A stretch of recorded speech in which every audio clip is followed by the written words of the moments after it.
মহা সমারোহে শুরু হলো ৪৮তম আন্তর্জাতিক কলকাতা বইমেলা। আগামী ৯ ফেব্রুয়ারি পর্যন্ত চলবে কলকাতা বইমেলা। মঙ্গলবার কলকাতার আন্তর্জাতিক বইমেলার উদ্বোধন করলেন মুখ্যমন্ত্রী মমতা বন্দ্যোপাধ্যায়। এদিন সল্ট লেকের সেন্ট্রাল পার্ক বইমেলা প্রাঙ্গণে ছিল বিশিষ্টদের সঙ্গে সাধারণ মানুষের ভিড়।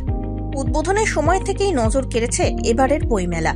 গত বছর বইমেলার থিম ছিল বাংলাদেশ, এবছর সেই জায়গায় জার্মানিকেই থিম হিসাবে ফুটিয়ে তোলা হয়েছে।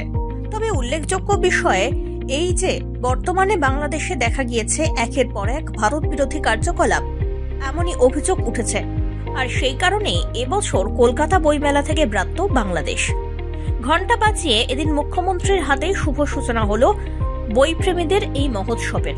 এবছর প্রায় ১০৫০টি স্টল থাকছে মেলা প্রাঙ্গণে। মেলার উদ্বোধনী অনুষ্ঠানে মুখ্যমন্ত্রী উপস্থিত ছিলেন। এছাড়াও ছিলেন জার্মান রাষ্ট্রদূত ডক্টর ফিলিপ আকারমান, রাজ্যের মন্ত্রী ফিরহাদ হাকিম, সুজিত বসু, এছাড়াও অন্যান্য বিশিষ্ট ব্যক্তি এবং লেখক সাহিত্যিকরা। সলিল চৌধুরী এবং ঋত্বিক ঘটকের নামে করা হয়েছে প্রধান গেট।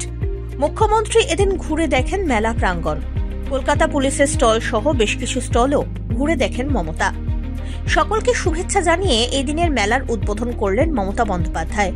একই সঙ্গে তিনি উল্লেখ করেন, এবারের বইমেলার থিম জার্মানি, আর সে দেশের সঙ্গে বাংলার যোগসূত্র স্বয়ং Netaji Subhash Chandra Basu.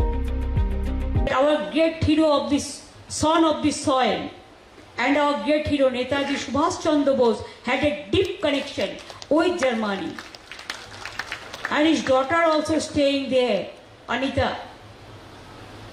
I met her also. They are from very heroic family. They fought for our independence like anything. I salute to Netaji. And the relation between the India and German, obviously it was there from the beginning. Argentina also, I love your football.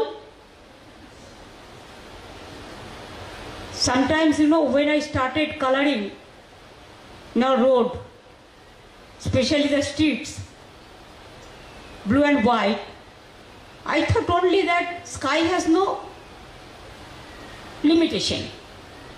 Then some people said she's following Argentina's color and all this. I said every color is for everyone, and color is always colorful. It depends on you which you will accept, which you will not accept. That is the only our satisfaction, for our satisfaction. আমি মনে করি বইমেলা আমাদের গর্ব। বইমেলা আমাদের হৃদয়ের উৎসস্থল থেকে উচ্চারিত এক স্মরণী। আমরা বইকে বলি, বইমেলাকে বলি বই বৃক্ষ। বৃক্ষ যেমন হাজার হাজার বছর ধরে দাঁড়িয়ে থাকে নিঃশব্দে, কখনো কখনো পাতার আওয়াজ আমরা শুনি, কখনো ডাল পড়ার আওয়াজ আমরা শুনি। বৃক্ষ কিন্তু অনেক ঘটনার সাক্ষী থাকে, কিন্তু মুখ ফুটে সব কথা বলতে পারে না, কারণ বৃক্ষ কথা বলতে পারে না, শুনতে পায়, দেখতে পায়।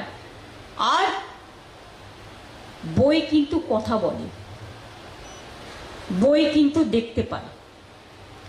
আজও যতই ডিজিটাল আসুক আর যাই হোক, of course digital is very popular নাওয়াডেজ, but nobody can forget the books. উল্লেখ্য, জার্মান স্থাপত্যের অনুকরণে করা হয়েছে দুটি গেট। প্রথম দিনেই বহু মানুষ ভিড় জমান বইমেলা প্রাঙ্গণে। তবে বইমেলা উপলক্ষে নিরাপত্তার পাশাপাশি যাতায়াত পরিষেবাকেও মাথায় রাখা হয়েছে। বইমেলায় যাতে দর্শকদের কোনো অসুবিধা না হয় সেই জন্য থাকছে অতিরিক্ত বাস পরিষেবা, এমনকি রাত পর্যন্ত চলবে metro. Bureau report, one India Bangla.